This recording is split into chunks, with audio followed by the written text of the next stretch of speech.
প্রাকৃতিক সৌন্দর্যের অপরূপ লীলাভূমি বাংলাদেশের একটি ঐতিহাসিক সমৃদ্ধ জেলা হচ্ছে সিরাজগঞ্জ জেলা।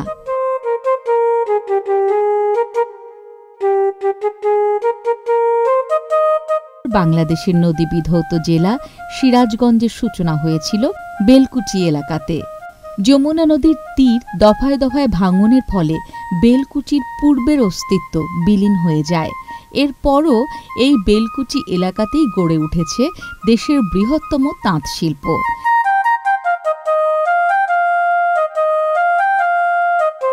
এই এলাকাতে মূলত হস্তচালিত তাঁতের শাড়ি, লুঙ্গি, গামছা সহ নানা ধরনের বস্ত্র তৈরি করা হয়। এখানকার তাঁত বস্ত্র দেশের চাহিদা মিটিয়ে বিদেশে রপ্তানি হচ্ছে। সিরাজগঞ্জ জেলার মানুষের প্রধান জীবিকার উৎস হচ্ছে এই তাঁত শিল্প। এই শিল্পের সাথে বয়ন শিল্প, শ্রমিক, রঞ্জন শিল্পী, কাটুনি সহ লক্ষাধিক মানুষ সম্পৃক্ত। তাঁত শিল্প এই অঞ্চলের মেরুদণ্ড হিসেবে পরিচিত।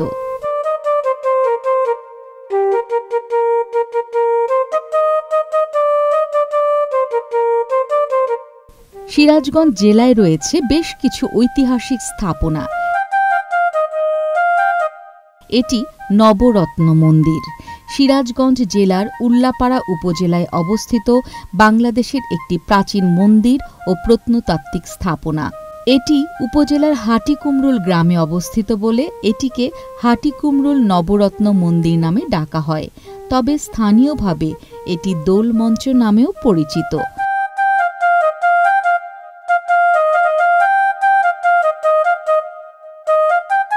এখানে সিরাজগঞ্জের একটি ঐতিহ্যবাহী জায়গা আমাদের নবরত্ন মন্দির। মন্দিরটা অনেক বেশি পুরাতন। আমরা সবাই মিলে বন্ধুবান্ধব মিলে দেখতে আসছি। মন্দিরটা যথেষ্ট সুন্দর এবং এখানে ঘুরতে আসার মতো একটা সুন্দর একটি জায়গা। সিরাজগঞ্জে এরকম একটা জায়গা আছে আমরা জানতাম না, কিন্তু আসার পর দেখে অনেক সুন্দর লাগতেছে।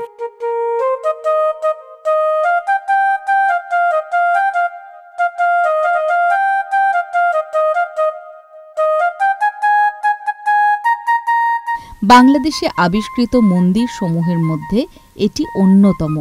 এটি আবিষ্কারের সময় এখানে কোনো শিলালিপির অস্তিত্ব ছিল না।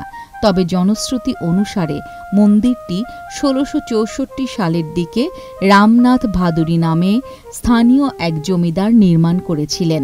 তবে কেউ কেউ মনে করেন মন্দিরটি বাংলার নবাব মুর্শিদ কুলি খানের সময়কালে ১৭০৪ থেকে ১৭২৮ সালের মধ্যে কোনো এক সময় নির্মাণ করা হয়েছিল।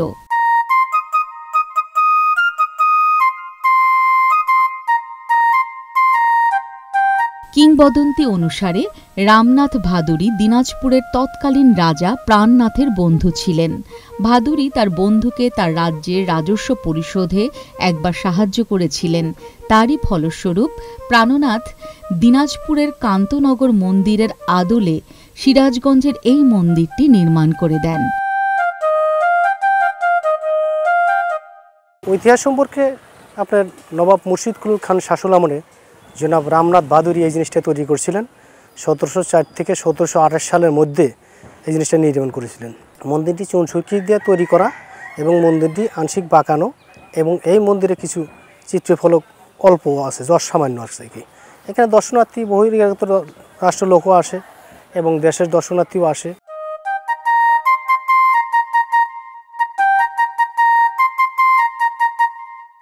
নবরত্ন মন্দিরটি ৩ তলা বিশিষ্ট এবং এর দেয়ালে প্রচুর পোড়ামাটির নকশা করা হয়েছে।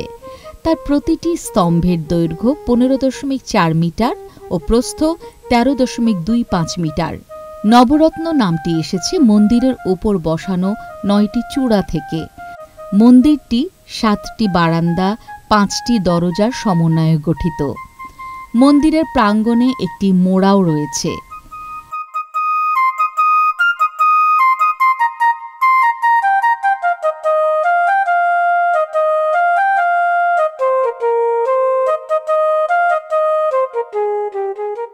আমরা অনেকদিন ধরেই সিরাজগঞ্জ শহরে আছি, কিন্তু আসলে এখানে ঘুরতে আসার সময় হয় নাই। তো আজকে একটু সময় করে আসলাম। ভাবিনি আসলে মন্দিরটা তো সুন্দর, আর এটা তো একটা প্রাচীন ঐতিহ্য। আমরা চাই আপনারা সবাই প্রাচীন ঐতিহ্য ঘুরতে আসেন, দেখেন, আপনাদের সবার ভালো লাগবে।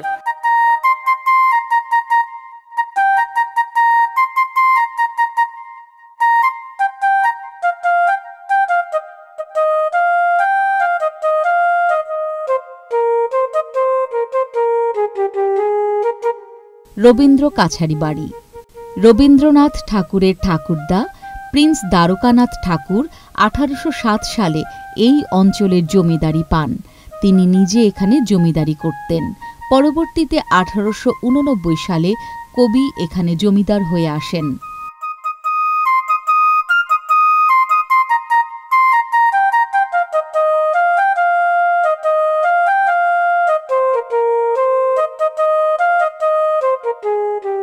এখানে 1889 সাল থেকে 1901 সাল পর্যন্ত জমিদারি পরিচালনা করেছেন। 1840 সালে শাহজাদপুরে জমিদারি নিলামে উঠলে রবীন্দ্রনাথের পরিবার 13 টাকা 10 আনায় এই জমিদারি কিনে নিয়েছিলেন।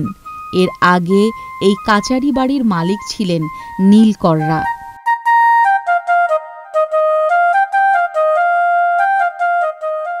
রবীন্দ্রনাথ এখানে বসেই রচনা করেন বিখ্যাত গ্রন্থ সোনার তরী, বৈষ্ণব কবিতা সহ অসংখ্য রচনাবলী।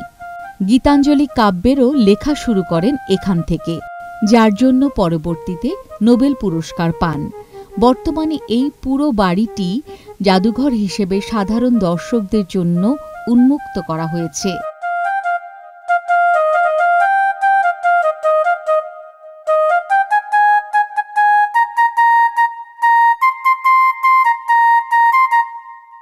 বাঘাবাড়ি নৌবন্দর। নদী বিধৌত সিরাজগঞ্জ জেলার শাহজাদপুরে যমুনা নদীর পশ্চিম তীরে বড়াল নদীর মোহনায় রয়েছে বাঘাবাড়ি নৌবন্দর। এটি রাজশাহী বিভাগের অন্তর্গত একটি প্রধান নদীবন্দর।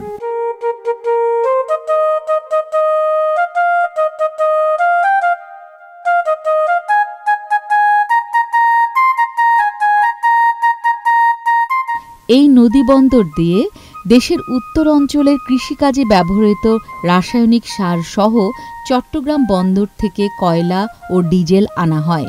বন্দরটি বর্তমানে নাব্যতা সংকটে আছে। এই বন্দরে জাহাজ চলাচলের জন্য 10 ফুট গভীরতা দরকার, কিন্তু বর্তমানে আছে 7 থেকে 8 ফুট। কর্তৃপক্ষ আশ্বস্ত করেছে দ্রুত সময়ের মধ্যে এই সমস্যা দূর করে বন্দরটি পুরোদমে এগিয়ে যাবে।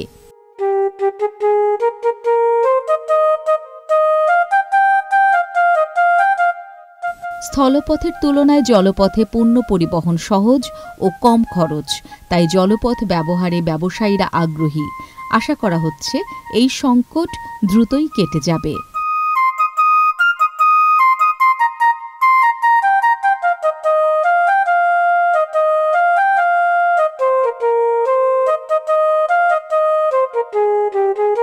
মেঘাইঘাট। সিরাজগঞ্জ জেলার কাজীপুর উপজেলার মেঘাইঘাটের নির্দিষ্ট কোনো ঐতিহাসিক নথি পাওয়া যায় না, তবে এটি যমুনা নদীর তীরে অবস্থিত একটি পরিচিত ও গুরুত্বপূর্ণ স্থান। এটি গুরুত্বপূর্ণ ভৌগোলিক ও সামাজিক কেন্দ্র হিসেবে জেলায় ব্যাপক পরিচিতি লাভ করেছে।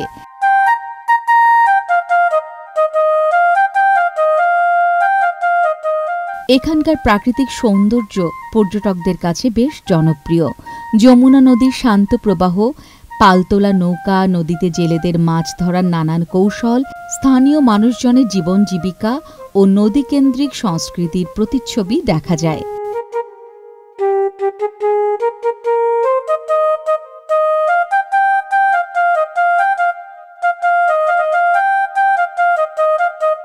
যমুনা নদীর নিষ্ঠুর ভাঙনে অনেক অংশ বিলীন হওয়া সত্ত্বেও মেঘাঘাট এলাকার মানুষজন নদীকে কেন্দ্র করে জীবন ধারণ করে আসছে। বহুকাল ধরে মেঘাইঘাট অঞ্চলের অর্থাৎ কাজীপুর উপজেলার ইতিহাস মূলত সিরাজগঞ্জ জেলার ইতিহাস ঐতিহ্যের সাথে জড়িত।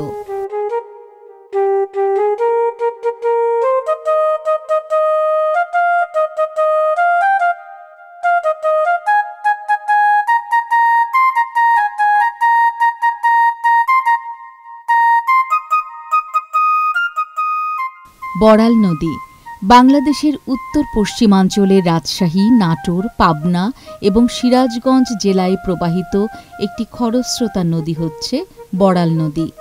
এই নদীটি রাজশাহীর চারঘাট থেকে পদ্মা নদীর শাখা নদী হিসেবে উৎপত্তি লাভ করে। এটি 4টি জেলার 8টি উপজেলা দিয়ে প্রবাহিত হয়ে বাংলাদেশের সবচেয়ে বড় জলাভূমি চলন বিলে পানি প্রবাহের সাথে মিলিত হয়েছে।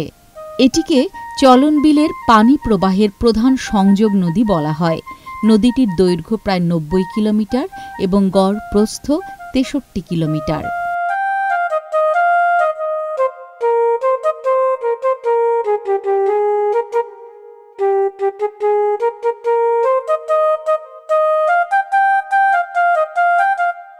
এই নদীটি তুলনামূলকভাবে ছোট হলেও এটির নাব্যতা ভালো ছিল, কিন্তু 1985 সালে এর উৎপত্তি স্থলে চারঘাটে বন্যা নিয়ন্ত্রণের লক্ষ্যে একটি বাঁধ নির্মাণের ফলে এর প্রবাহ কমে যেতে থাকে।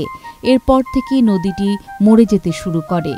এরপর 46 কিলোমিটার ভাটিতে আটঘড়ি নামক স্থানে বড়াই গ্রামে উপজেলার বনপাড়া এলাকায় তীর দখলের পাশাপাশি আরও ভাটিতে অর্থাৎ পাবনার চাটমোহর উপজেলায় 3টি আড়াআড়ি বাঁধ নির্মাণের কারণেও পানি প্রবাহ কমে গিয়েছে। এককালে প্রমত্তা বড়াল নদী ক্রমশ জলহীন কৃষক খালে পরিণত হয়েছে। একসময় নদীর পানি ছিল স্বচ্ছ কাঁচের মতো। এই নদীর পানি নদীর তীরের মানুষজন পান করত।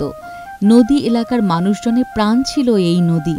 এই নদী ছিল তাদের জীবিকার উৎস।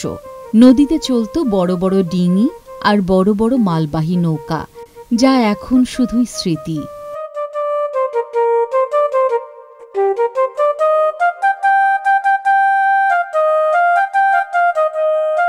দখলে দূষণে আমরা নিজেরাই আমাদের বড় ক্ষতি করে চলেছি। মানবদেহের শিরা উপশিরা যেমন দেহে রক্ত প্রবাহ বাঁচিয়ে রাখে, তেমনি আমাদের নদীগুলোর প্রবাহ দিয়ে আমাদের ভূপ্রকৃতি বাঁচিয়ে রাখে, সতেজ রাখে। আসুন আমরা আমাদের নদী বাঁচাই, প্রকৃতি বাঁচাই, আমাদের আগামী প্রজন্মের জন্য বাসযোগ্য ভূখণ্ড রেখে যাই।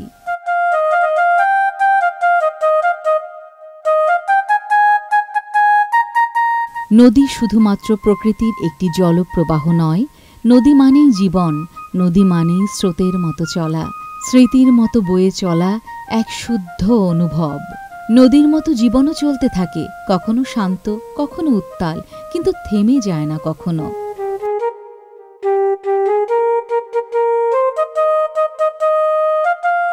নদী শেখায় কিভাবে সব কিছু বয়ে নিয়ে যেতে হয়। নদীর পাশে বসে চুপচাপ তাকিয়ে থাকা মানে নিজের ভেতরে সমস্ত শব্দ শুনে ফেলা। সূর্যাস্তের নদী দেখে মনে হয় প্রকৃতি বুঝি বিদায় বলার ভাষাও আমাদের শিখিয়ে দেয়।